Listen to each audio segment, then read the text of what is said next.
Hello, everyone, and welcome back to your channel of Math and Engineering Made Easy. So in today's session, we are going to go over inequality word problems, see how we can solve them, how can we write down the inequalities, and then at the end, how do we graph and solve them. So we start.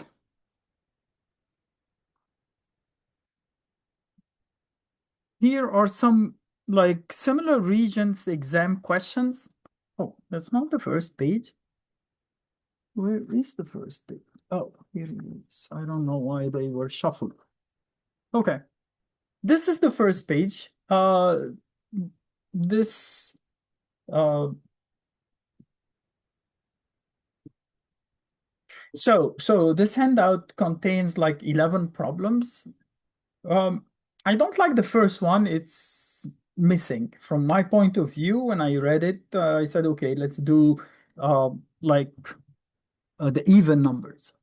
Okay. So number two, it says a tour bus can seat at most 48 passengers. That's a key word. What is the key word? At most.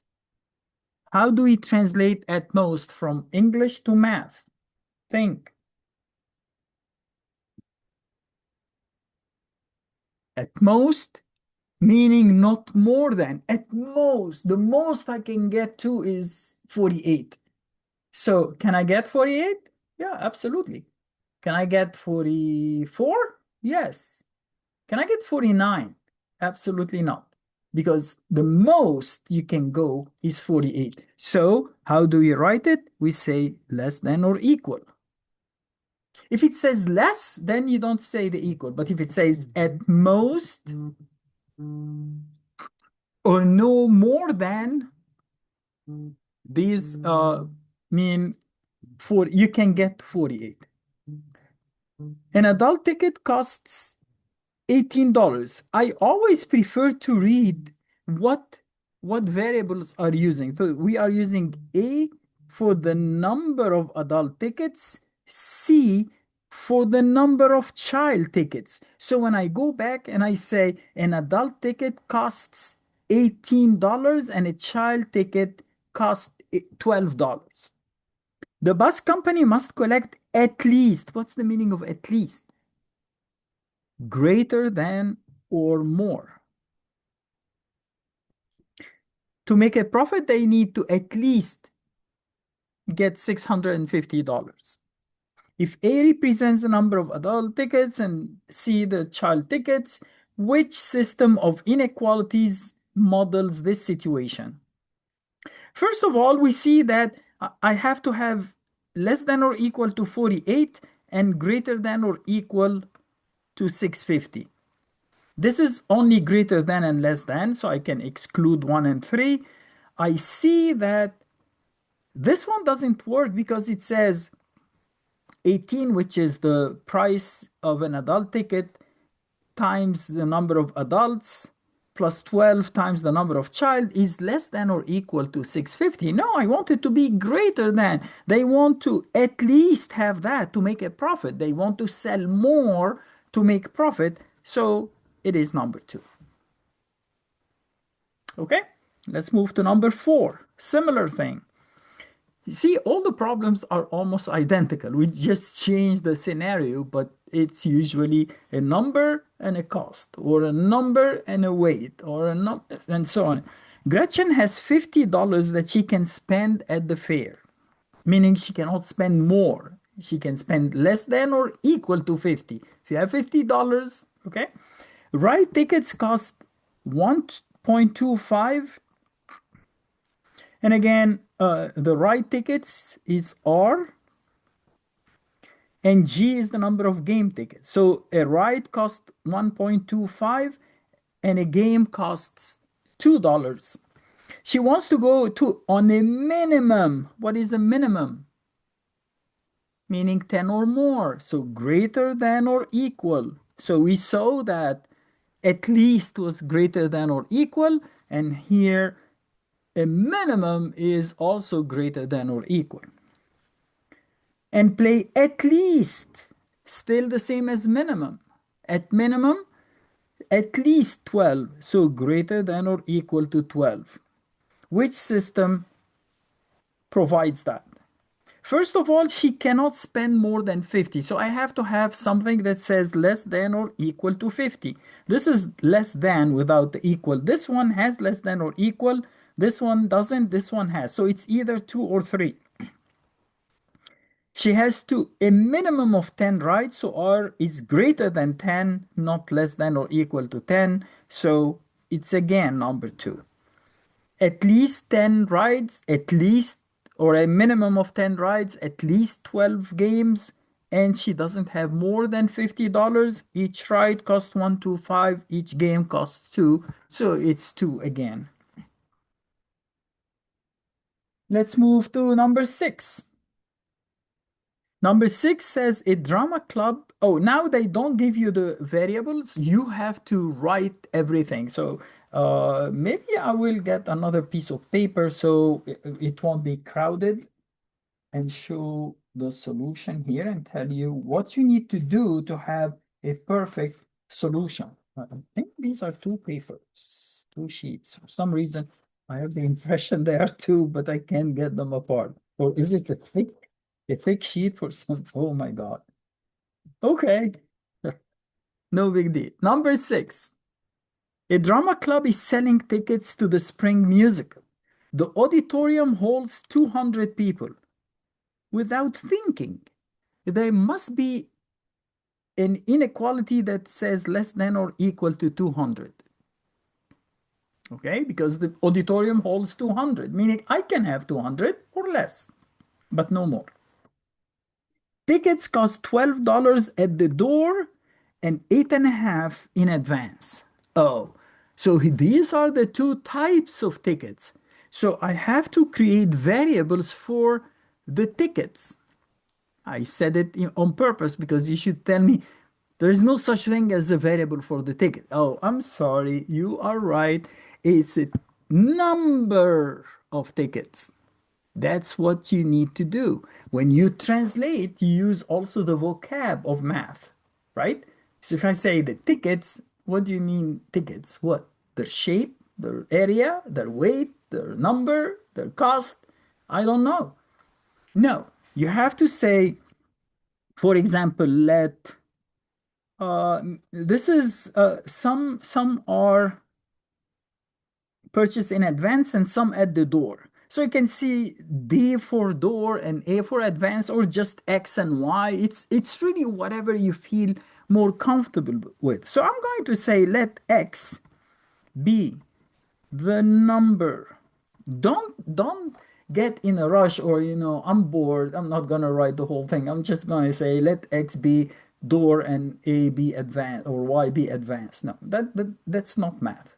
It's like when you speak English and you say I eat or I want ice cream, whatever, without using like proper vocab. Okay, I'm not making fun, but I'm telling you, this is math. If I say let X be tickets, this is like doesn't make any sense. Okay, so let X be the number of tickets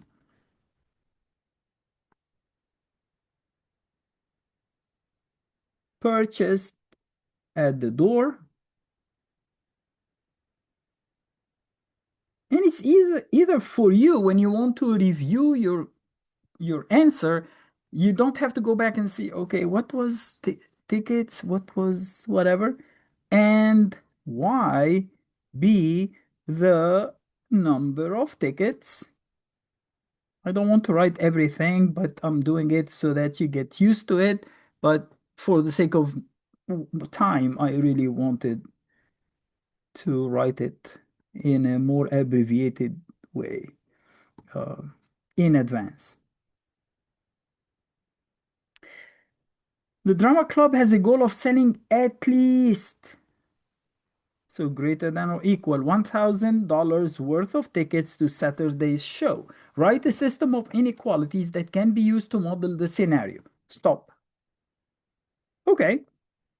I know that I cannot sell more than 200 tickets because the auditorium is 200. So X number of tickets purchased at the door, whether they are purchased at the door or they are purchased in advance, they cannot exceed 200. It's that simple. And you can write next to it that's inequality of the number of people if you want. They want to make at least 1,000. So there is another one that says greater than $1,000. Money, dollars. Oh, tickets at the door, X at the door, number of tickets times the cost of the ticket, 8.5. X, oh, I'm sorry, 12 at the door. 12x, 12x, and 8.5 in advance. So 8.5y is greater than 1,000. That's it. It's so simple. If 50 tickets are sold in advance, what is the minimum number of tickets that must be sold at the door so that the club meets its goal, meaning it makes at least $1,000? So, since I'm talking about the $1,000, I go to this inequality, and they told you 50 tickets are sold in advance. Sold in advance meaning why? So I can say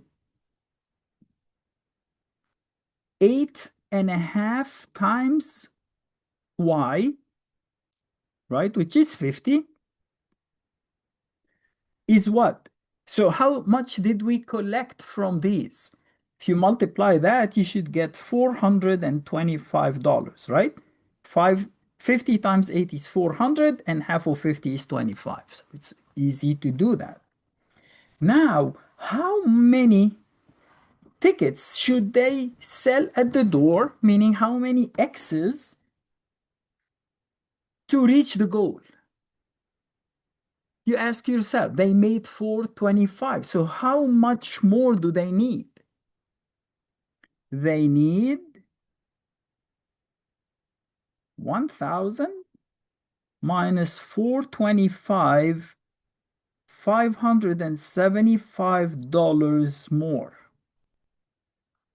Okay, so number of tickets that needs to be sold at the door equals, if each one cost $12, we need 575 divided by $12 to get the number. If this number, of course, this number will not be greater than, notice that we sold 50, so we can only sell 150. So if this number, of course it won't be, but if this number turns out to be greater than 150, we say, no, no, no, no, we cannot reach our goal. We sold too many in advance and the rest cannot make it up. Okay? But here you use your calculator and divide this number. And sure enough, without knowing this, we already know because this is odd and this is even. So you cannot end up with an integer number. So let's say you get 24.6 tickets. Can't work. So you always have to round up. Don't say, if it's 24.1, don't say 24. 24 won't make it, theoretically won't make it. So you have to always round up the number of tickets. So here I'm going to say 575 divided by 12 equals 47.9, which means they need to sell 48 tickets at the door.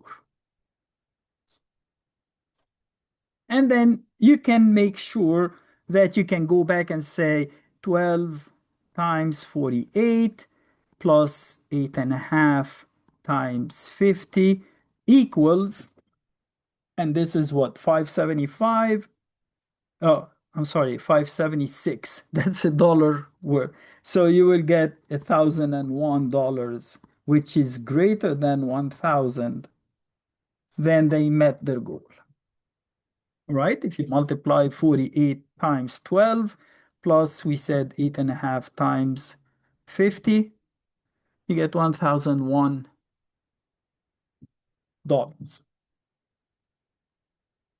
Okay, so that's number 6. Let's move to number 8. Number 8, okay. The system of inequalities is graphed on the set of axes below. State the system of inequalities represented by the graph x and y. Meaning, find the equations of these two straight lines and then tell us, is it greater than, less than, greater than or equal, less than or equal. So let's start with the dotted line. The dotted line, the y, by the way, is below. So I know it's y less than, not less than or equal. There is no equal because that's a dotted line, or it's not a solid line. So when I have a line uh, for the dotted line or the dotted inequality, I need to find m and I need to find b, the y-intercept. I see here is the y-intercept 1, 2, 3. It reaches at 3. The slope is negative. Every time x, so I have this point, which is 0 and 3, and I have this point, which is 1 and 0, meaning I moved 1 to the right and 3 down, so the slope is negative 3. Change in y is 3, negative 3, change in x is positive 1. So I can write y equals mx plus b. It's less than. If you don't see that it's less than, the y is less than, ask yourself, as I told you before, these two lines don't pass through the origin. So the easiest way is to pick the origin and see if it satisfies it. If it does, then you hatch this part. If it doesn't, you do the other part. Well, if x is 0, the right-hand side is 3. And if y is 0, 0 is less than 3. Yes, it is. So it's less than, not greater than. Let's look to the other one. The other one, also the gray area is below. So I know it's less than, but it's less than or equal. Let's use a different color. So when I say M, M and B, you know which one we are referring to. Okay? So we can write also here, y is less than negative 3x plus 3 on the graph. And here we say y is less than or equal, and then we'll find out what is M and what is B. B is easier because I'm crossing the y-axis at -1, -2. The slope is positive. When I move from this point, which is 1 and 0, we said, no, we didn't say. We go from 0 and -2, we moved 1 to the right to 1, and then we go up 2 to this point. So the slope is positive 2. So y is less than or equal to 2x minus 2. And you can write here y. Oh, we already wrote it here. I'm sorry, we wrote it in green. So y is less than or equal to 2x minus 2. Again, let's see if the origin satisfies it. If x is 0, the right-hand side is -2. If y is 0, 0, no, 0 is not less than -2. 0 is greater than -2. So the 0 is not part of the solution set for the second inequality. So the second equality is the gray area. So we know it's less than, not greater than. And this one also is less than. Okay? Very simple equation of a straight line. So assume it's a straight line and then figure out, is it greater than or less than? Is there an equality or no? State what region A represents. It's below this line and below that line. So this area A is the solution set. Meaning any point in this triangle except this line.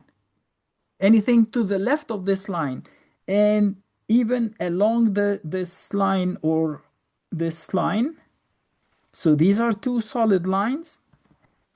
In fact, this extends to negative infinity, but they don't show me. They show me only the gray area here. Uh, that's A. That's the solution set, meaning any point inside this triangle, but not on this side of the triangle, satisfies, and it's a solution that satisfies both inequalities. State what the entire gray region represents. This gray region represents the solution set to the constraint. We don't have first and second. Some people may use this as the first. I was going to say the second. The second we did to the constraint y is less than or equal to 2x minus 2, but not to y is less than negative 3x plus 3. And anything here is satisfies this constraint but doesn't, and violates the other. And anything here doesn't violate, it doesn't satisfy either constraint. So this one will not work. It won't satisfy the first nor the second. Okay, so we have four regions. When you have two lines, it divides the space into four regions. Everything is satisfied. The less than or equal only is satisfied. The less than is satisfied. Neither is satisfied. Okay, we shouldn't spend more time on those. It should be clear, I think.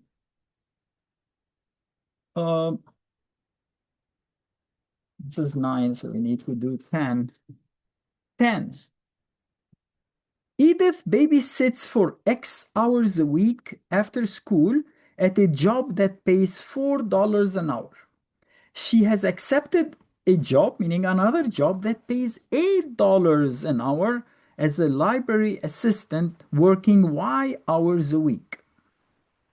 Okay, so it works X for babysitting and Y for library assistant. She will work both jobs. She's able to work no more than 15 hours.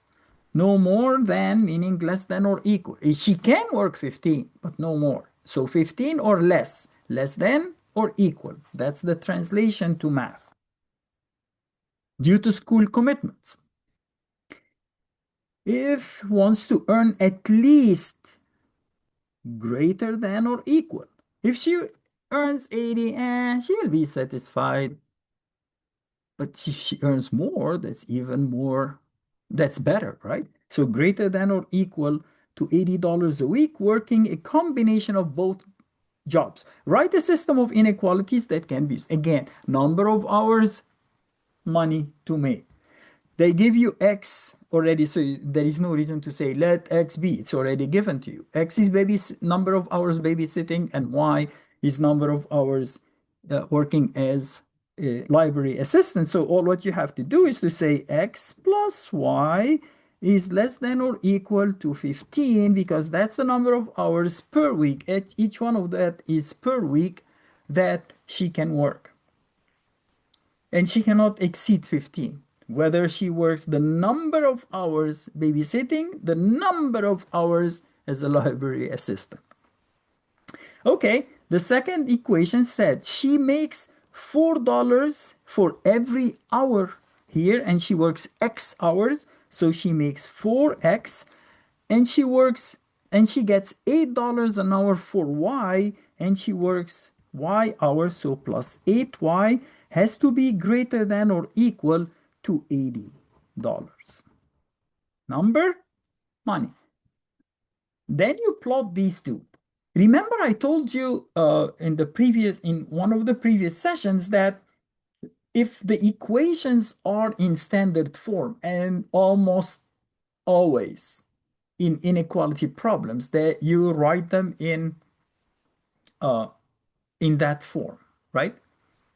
There is no reason to waste time and say, oh, let's subtract x from the top and say y equals 15 minus x to or negative x plus 15 to make it mx plus b, and subtract 4x and then divide right and left by 8 to make it same thing. No, I told you, if I can say x over a plus y over b equals 1, this guy would represent the x-intercept, and that guy still, as we know, represents the y-intercept. So see how fast I can draw the first equation. I'm going to divide 15 by 1, which is the coefficient of x, I get 15. Notice that if I divide right and left by 15, I will get x divided by 15, which is a, plus y divided by 15, which is b equals 1. You don't need to divide and then read because you want to save time. Just divide the 15 by the 1, 15 by the 1. So I have a point here. I have 1, 2, 3, 4, 5, a point there. See how fast I got my first constraint. Notice it's less than or equal. I don't care. What I care about here is that this is a solid line. And then we'll figure out, is it above or below? It's clear that it's below. But again, if you are in doubt, as I said, use the origin for x and y and see if this satisfies it, that anything below this line satisfies. If it doesn't, then anything above would satisfy it. 0 plus 0 is less than 15, of course, so we know this is the solution set for the first constraint. Okay, what about we are graphing. So if I divide 80 by 4, I get 20. So that's a point on the second constraint.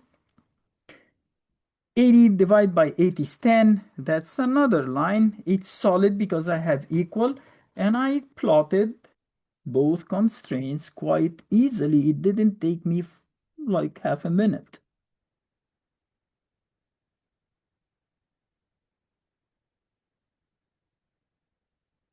But this one is above. If I make x is 0, y is 0, the left-hand side is 0, but 0 is not greater than 80. So it must be the origin is not here. So it's really this area is the second constraint is where the second constraint is satisfied.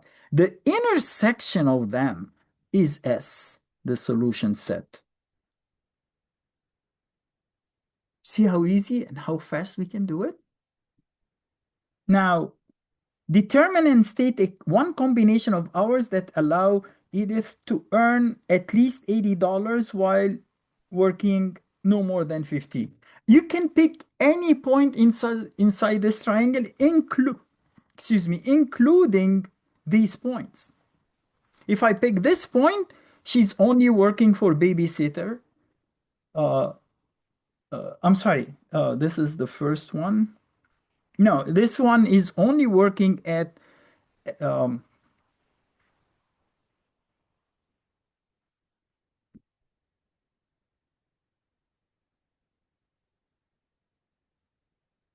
yeah, it's 0 and 15. So she's only working in the library. 15 hours times 8 is 120. If you pick this point, which is the intercept, that's the solution. 10 babysitting and 5 at the library. 10 plus 5 is 80. So any really point along this line or that line or something in the middle. So for example, let's pick something in the middle, somewhere at the intersection. Like it's not an intersection. I'm just saying 1, 2, 3, 4. So x is 4 and y is 10. 4 times 4 is 16. 8 times 10 is 80. She will make $96. Any point inside will give you something that satisfies both. In fact, the best point, we call it the optimal. You'll learn how to find that later in a different course.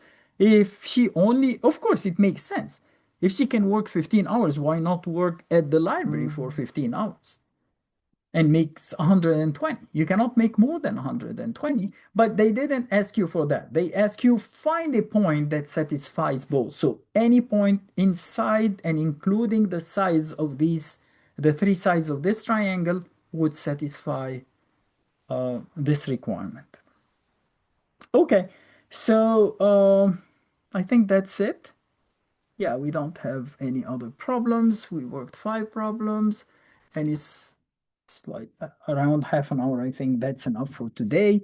I think we did enough for the inequalities. We'll move to a new topic next time, tomorrow. I hope to see you then. If you have any questions, again, don't hesitate to email me or send me a comment in the comments section, and I will respond to you as soon as I can. Thank you very much. Hope to see you tomorrow. Bye.